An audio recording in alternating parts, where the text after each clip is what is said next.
Ladies and gentlemen, with just about 20 days to go, there's politics that is essentially being played over Ram Mandir. What is it that the opposition parties have to be saying on this entire matter? They say that Ram has been kidnapped by the Bharatiya Janata Party.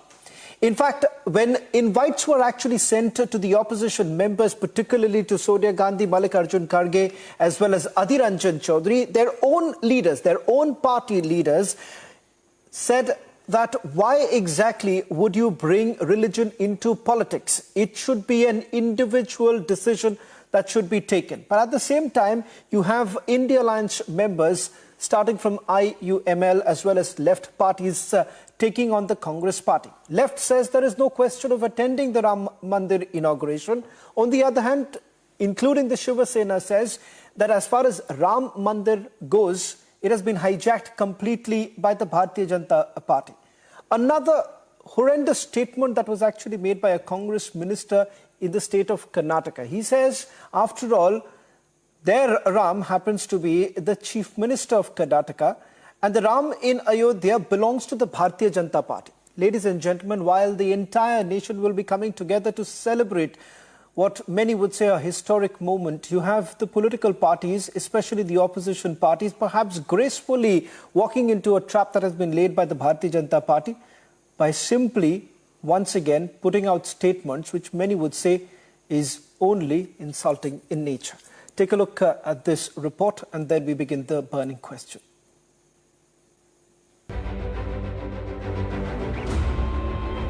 Even though the year has changed, politics over Ram Temple remains the same. अरे वो राजनीति होती है, Bharatiya Janata party के programme में कौन जाएगा? ये थोड़ी देश का राष्ट्रीय कार्यक्रम है। ये बीजेपी एक अपना खुद का उत्सव और प्रचार या सभा, रैली ये कर रही है। उसमें पवित्रता कहाँ है? तो सर आप लोग उसके बाद जाएंगे? जरूर जाएंगे। क्यों नहीं जाएंगे? बीजेपी का कार्यक्रम खत्म होने के बाद जाएंगे। Today, politics over the temple stooped to a new low with open incitement. मेरे अजीज दोस्तों, याद रखो नौजवानों, ये जो ताकतें हैं ना तुम्हारे दिल से जब इत्तेहाद को निकालना चाहते हैं, क्यों निकालना चाहते हैं? मिली गीरत को खत्म कर दिया जाए, मिली हमियत को खत्म कर दिया जाए। बरसों की मेहनतों के बाद आज हमारा एक मुकाम हमने पैदा किया। तो ये आपको इन चीजों पर गौर करना है। अपनी मिली हमियत को, मिली अपनी ताकत को बरकरार रखिए। नौजवानों, मस्जिदों को आबाद रखो। कहीं ऐसा ना हो कि मस्जिदें हमसे छीन ली जाए। The issue has even drawn sharp dividing lines in the Congress. Ayodhya से इनविटेशन नहीं आया है और अयोध्या से इनविटेशन ना भी आए, राम हमारी आस्था के केंद्र है, हमारे आदर्श है और हमारे उनकी जो मर्यादा पुरुषोत्तम राम हैं, जो उन्होंने जो हमें प्रेरणा उनके जो ग्रंथों से हमें मिलती है, हम सब लोग अयोध्या में राम मंदिर बना है। उस दृष्टिकोण से जब भी कोई इनविटेशन आएगा या इनविटेशन नहीं भी आता है तो भी हमारा ये दायित्व बनता है कि हम सब लोग उनकी जो दिखाए हुए रास्ते उस पर चले।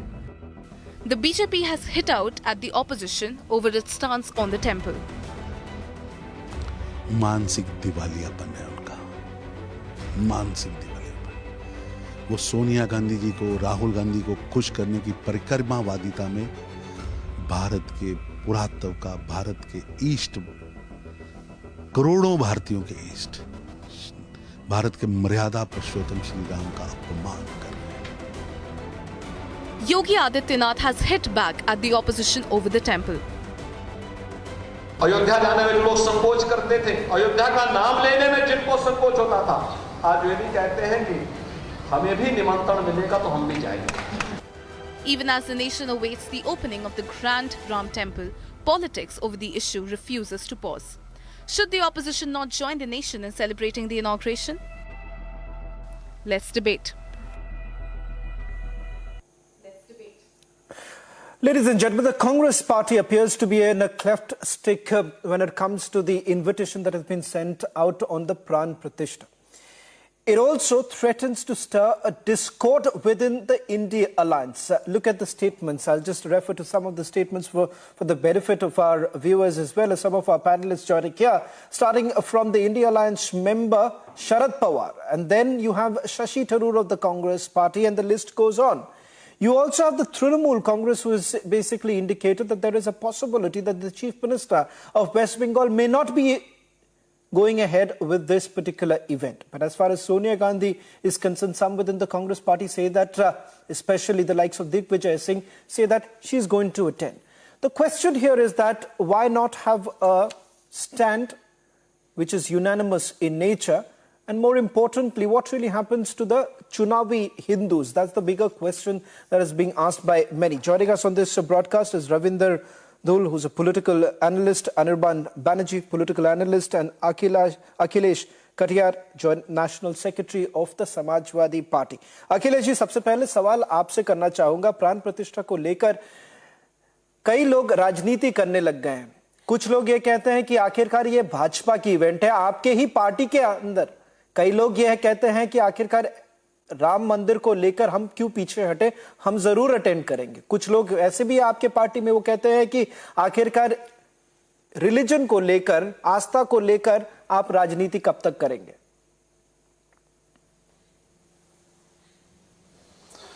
जी, अभी जो बात हमारे पार्टी के या जो और हेडलाइन हमने सुनी आपके साथ, ये मंदिर बनाने का फैसला सुप्रीम कोर्ट का है।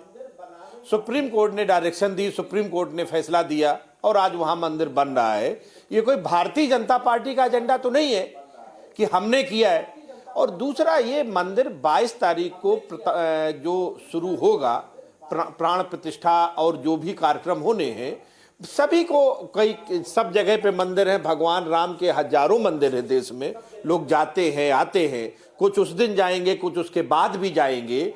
हमारा मानना या अपोजिशन का ये मानना है कि धर्म की आड़ में जो बुनियादी मुद्दे हैं, भाजपा उनसे बचने का प्रयास कर रही है। ये 2024 के शुरुआत में पार्लियामेंट इलेक्शन से पहले ये जो कार्यक्रम हो रहा है और उसको पूरे देश से जो बनाने का काम है, ठीक है, जिसकी आस्था है वो जाएगा, जिसको समय मिलेगा तब जाएगा। आस्था सबकी व्यक्तिगत है और अपने अनुसार लोगों का आना जाना रहेगा। वहां किसको क्या प्रॉब्लम होगी? किसी हिंदू को आप किसी बैकवर्ड से पूछते हो, दलितों से पूछते हो, इनसे पूछते हो कि भाई आप क्यों नहीं जा रहे हो? ये भाई व्यक्तिगत आस्था का मामला है। जब जिसे समय लगेगा, जिसकी आस्था होगी, अगर किसी के घर में मंदिर है, घर में अगर वो पूजा कर रहा है, उसे लगता है बाद में चले जाएंगे, ये कोई बड़ा विषय नहीं है। धर्म और वो राजनीति से अलग रखा जाए। कटियार जी, आपके ही कटियार जी, आप बहुत खूब कहते हैं कि आखिरकार ये निर्णय सुप्रीम कोर्ट ने ली है, पर आपके ही कई सारे मंत्री हैं जिन्होंने इस पे टिप्पणी की और साथ ही साथ ये कहते हैं कि आखिरकार राम को लेकर ही उन्होंने सवाल उठा लिया। क्या आप भूल जाते हैं कि कुछ ऐसे नेता हैं आपके जो राम को लेकर ही सवाल उठाते हैं? आप कहते हैं कि राजनीति कर रहे हैं, पर आखिरकार यह भी तो सच है कि आपके ही कुछ लोग लगातार इस मामले को लेकर यही कहते रहते हैं कि आखिरकार राम है कौन? क्या आपके नेता ने यह नहीं कहा? नहीं, हमारे संगठन में बहुत सारे नेताओं पे जो आप बात कहना चाहते हैं, उनके अपने विचार आए हैं। मेरे नेता माननीय अखिलेश यादव जी ने उस पर टिप्पणी दी है कि ये उनके व्यक्तिगत विचार है और कहा कि भाई ये तो लंबे समय तक भारतीय जनता पार्टी में रहे थे, हमारे साथ भी हैं। और किसी भी संगठन में किसी भी व्यक्ति को अपने व्यक्तिगत विचार रखने की आजादी होनी चाहिए। उनका अपना मानना है, वो बुद्धिस्ट माइंडसेट से सोचते हैं, उन्होंने अपनी बात रखी, उसमें प्रॉब्लम क्या है? उनकी अपनी राय है, वो संगठन की राय नहीं है हमारे। Okay. Ravinder Dhul, you've already heard what Akhilesh of the Samajwadi Party is saying, that this decision of building the Ram temple was largely a decision taken by the Supreme Court. Why would the Bharatiya Janata Party essentially make it look like it's an event of the party? But keeping in mind, Ravinder जी, ये सवाल आपके पास वापस पूछूंगा कि आखिरकार ये Bharatiya Janata party ने ये कभी नहीं उन्होंने कभी ये नहीं कहा कि आखिरकार ये उनका प्रोग्राम है। वो तो ये कहते हैं कि ये देश के लिए है, देशवासियों के लिए है। But Ravinder, I want to bring you in. Is there any doubt in anyone's mind that the Bharatiya Janata Party will also gain political mileage out of this entire event? And there is no doubt about it. BJP is trying to gain political mileage out of it. The way they are propagating, the way they are speaking, the way we are listening to their leaders, that clearly depicts that BJP is trying to gain political mileage out of it. Whether it will gain or not, that is subject matter of future. Insofar as invitation is concerned, if a management of the Ram Mandir has sent an invitation, then I don't think so. Whosoever been invited will not go. Everyone will go. Whosoever has been invited, subject to, of course, his faith.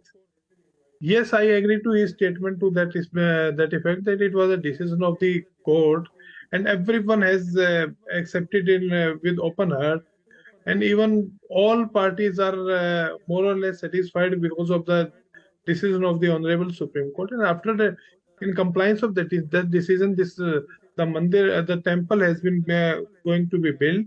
And we welcome that move, but I don't think so that BJP should play such dirty politics like they are doing.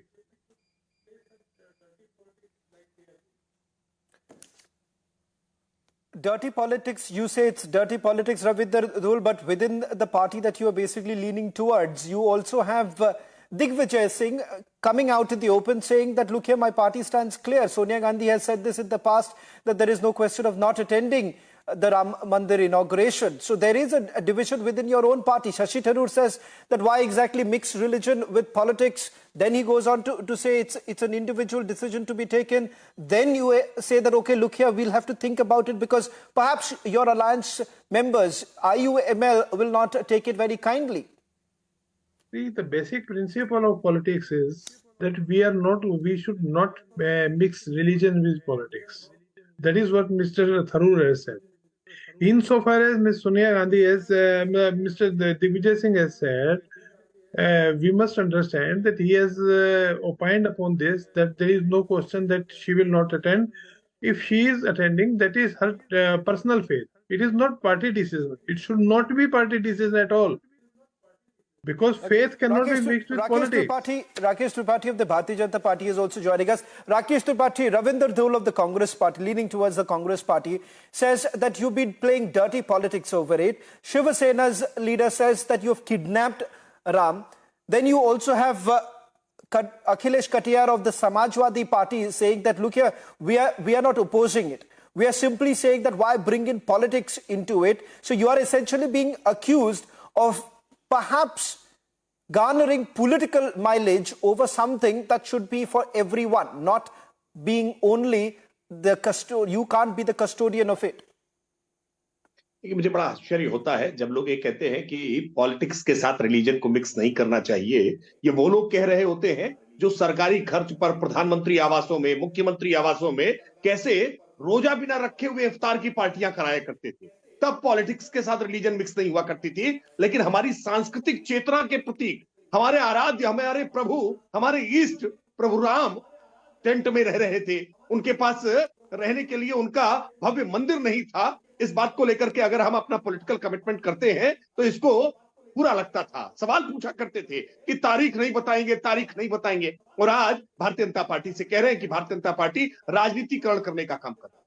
Bharatiya Janata party एकमात्र राजनीतिक दल था जो डंके की चोट पर कहता था कि श्री रामलला के जन्म स्थान पर, जन्मभूमि पर भव्य मंदिर बनना चाहिए। और ये सांस्कृतिक विरासत से जुड़ा हुआ विषय है। ये हमारी आध्यात्मिक सांस्कृतिक विरासत का विषय है। ये केवल पूजा से जुड़ा हुआ विषय नहीं है। ये पूजा का कोई निजी अधिकार का मसला केवल नहीं है। ये हमारी सांस्कृतिक चेतना का से जुड़ा हुआ विषय है। और ये देश की आजादी के साथ ही जब सोमनाथ मंदिर के पुनरुद्धार का मामला आया था, तब देश के तत्कालीन प्रधानमंत्री पंडित जवाहरलाल नेहरू ने इस बात को लेकर के आपत्ति व्यक्त की थी। दुर्भाग्यपूर्ण था, जबकि भारत का संविधान जब लिखा गया तो भारत के संविधान के मूल प्रति पर पुष्पक विमान से राकेश जी, अखिलेश कटियार समाजवादी पार्टी के वो नहीं मानते। अखिलेश जी, राकेश जी खुद कह रहे हैं ये आखिरकार जो लोग अब उठकर ये कहते हैं, योगी आदित्यनाथ खुद कहते हैं कि देखिए पहले तो आपने राम मंदिर को लेके गाली दी, दूसरी बात आज आप कहते हैं कि भाई हमें किसी ने इनवाइट क्यों नहीं भेजा। अब आप राकेश त्रिपाठी वो कहते हैं आपने सुन ही लिया, अब आप क्या कहेंगे उस पर? नहीं, हमारी तो एक राय है, त्रिपाठी साहब लाइन पे हैं, वो भी हिंदू वर्ण से आते हैं। अब माननीय अखिलेश यादव जी भी हिंदू वर्ण से आते हैं, मैं अखिलेश कटियार मैं भी हिंदू वर्ण का ही हिस्सा हूं, फिर हम पे सवाल क्यों? क्या आप हम लोगों को ऐसा तो नहीं कि हमें दलित और पिछड़ा और अछूत मानते हो, आप हमें हिंदू ही ना मानते हो? आप आखिर हमसे इतने सवाल क्यों करते हैं? हमारे भगवान है, हमारा एक रिलीजन है, हम अपनी प्रतिबद्धता रखते हैं, ये दोहरे ये जो मापदंड हमारे साथ क्यों रखते हैं? जब माननीय अखिलेश यादव जी का मुख्यमंत्री कार्यकाल खत्म होता है तो उनका घर गंगा जल से धुल के हम हिंदू होते हुए आप हमें अपमानित करने में आप परहेज नहीं करते। तो ये जो दोहरा मापदंड हिंदू संस्कृति के अंदर जो दलित पिछड़ों के साथ आप अपनाते हैं, एक राय इस पे भी दे दीजिए त्रिपाठी साहब अपनी। आप देखिए इस देश में अच्छा राकेश जी, जवाहरलाल सीधा तीखा सवाल आपसे यही कर रहे हैं, तीखा सवाल यही कर रहे हैं, आखिर आप राजनीति कर रहे हैं, ये कह रहे हैं कि अगर वो नहीं आते, ये कुछ लोग आपके पार्टी में ये कह रहे हैं कि जो लोग राम मंदिर के इनविटेशन देने के बावजूद अगर वो नहीं आते तो सीधे तौर से आप कहेंगे कि ये इंसल्ट है। अखिलेश जी कह रहे हैं कि आप ये भेदभाव करने की कोशिश क्यों कर रहे हैं? नहीं, पहली बात तो निमंत्रण देने का काम श्री राम जन्मभूमि तीर्थ क्षेत्र न्यास कर रहा है, भारतीय जनता पार्टी या सरकार निमंत्रण देने का काम नहीं कर रही है।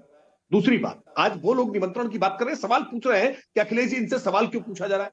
निश्चित तौर पर सवाल पूछा जाएगा, क्योंकि 1990 में जब राम भक्तों पर गोली चलवाई थी ना मुलायम सिंह यादव जी ने, और उसके बाद अपने आप को बड़ा शान शौकत से मुल्ला मुलायम, मौलाना मुलायम कहलाना बहुत पसंद किया करते थे, और बाद के समय में उन्होंने स्टेटमेंट किया कि और राम भक्तों की अगर जान जाती तो और राम भक्तों की हम जान लेने से, हम गोली चलवाने से नहीं चूकते, क्योंकि मुस्लिम समुदाय का भरोसा बनाए रखना था। यानी मजहबी तुष्टीकरण इस देश की राजनीति में इतने लंबे समय तक चलता रहा कि हिंदुओं को तो केवल जाति के नाम पर विभाजित करते रहे और मुसलमानों का तुष्टीकरण करते रहे हैं।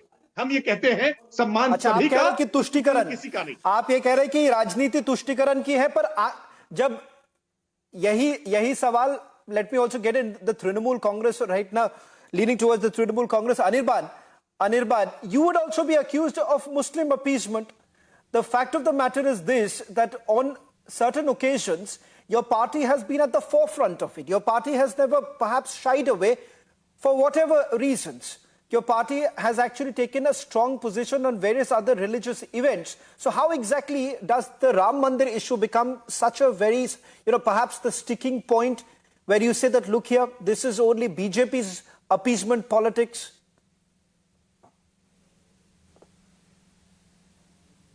Since the debate started with the mentioning of the Supreme Court verdict by Mr. Ranjan Gogoi, I must mention that in that particular verdict, it was also stated that the demolition of Babri Masjid was a crime. It was a crime. Therefore, we expected that the criminals behind those crimes would be punished by the court of law. Has even a single person been punished? Everybody went scot-free, everyone. Not a single person got punished for committing that crime. That is the demolition of Babri Masjid. That is number one. Number two, regarding Ram Mandir, the BJP has actually initiated their own campaign called something Ghar Ghar Ram or something like that. If they are not willing to garner some votes from this Ram Mandir issue, can they also conduct a campaign, maybe say Ghar Ghar LPG cylinder for ₹450? Maybe Ghar Ghar petrol for ₹50 a litre for everyone.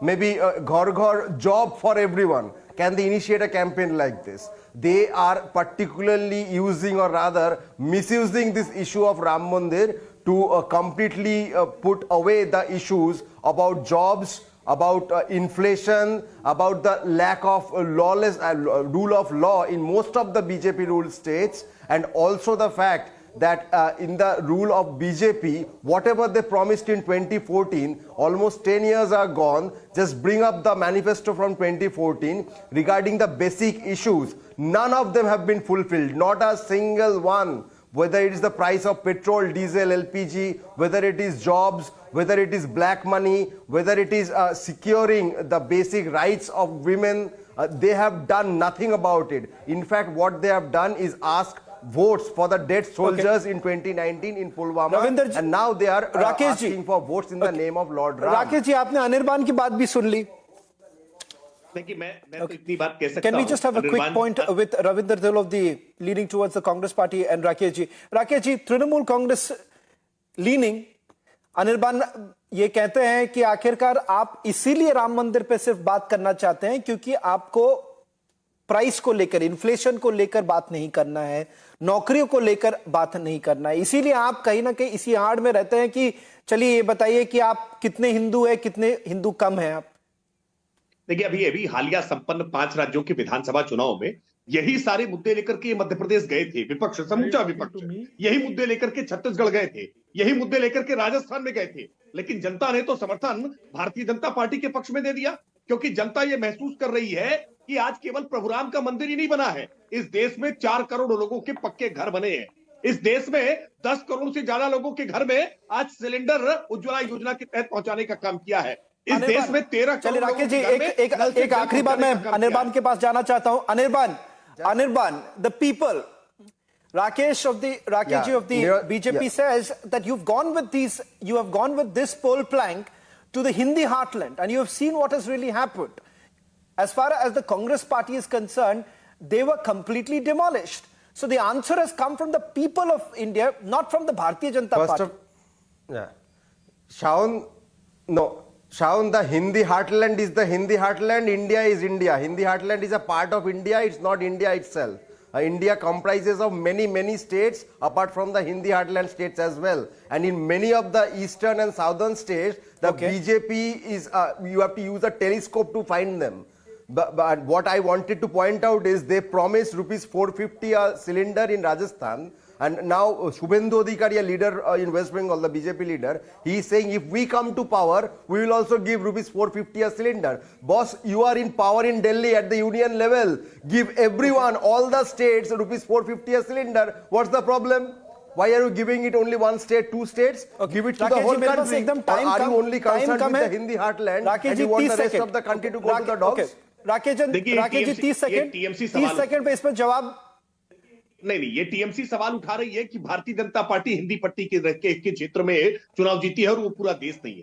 अरे TMC आज पश्चिम बंगाल से बाहर निकल नहीं पा रही है. पश्चिम बंगाल के बाहर कोई वजूद नहीं है. पश्चिम बंगाल के भीतर इतने लंबे समय तक शासन में रहने के बावजूद आज देश में सबसे ज्यादा दंगे की घटनाएं, सबसे ज्यादा आज कानून व्यवस्था बिगड़ने की घटनाएं पश्चिम बंगाल में हो रही है. आज सबसे ज्यादा गरीबी पश्चिम बंगाल में देखने को मिल रही है. आज पश्चिम बंगाल के लोगों को जो सामान्य जीवन में सुविधाएं चाहिए, उनमें रोड़े अटकाने का काम पश्चिम बंगाल कर रहा है. आप अपने आप को देख नहीं रहे. पूरे देश में आज सबसे ज्यादा. What about the rupees 450 gas cylinder? You did try. No, what about the LPG rupees 450?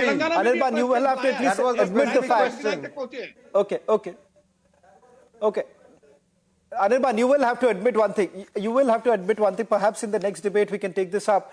As far as the Trinamool Congress is concerned, it did actually try stepping out of the state of West Bengal. It hasn't really had the kind of electoral success that they were hoping. And that's the reason why the Bharatiya Janata Party also gets that edge. That look here, it's the people who have brought us to power. It is the people who are celebrating the inauguration of Ram Mandir. Who is the Trinamool Congress or the Samajwadi Party or the Congress Party to really question that? But having said that, it does appear that as far as the Ram Mandir invitation is concerned, it is almost becoming a political minefield that the Congress and the several other India alliance partners have to navigate. Are they really looking for some sort of a safe spot? That's all on the burning question. On the other side, the trending burning question where we debate, is the seat sharing formula within the India alliance turning out to be the big headache?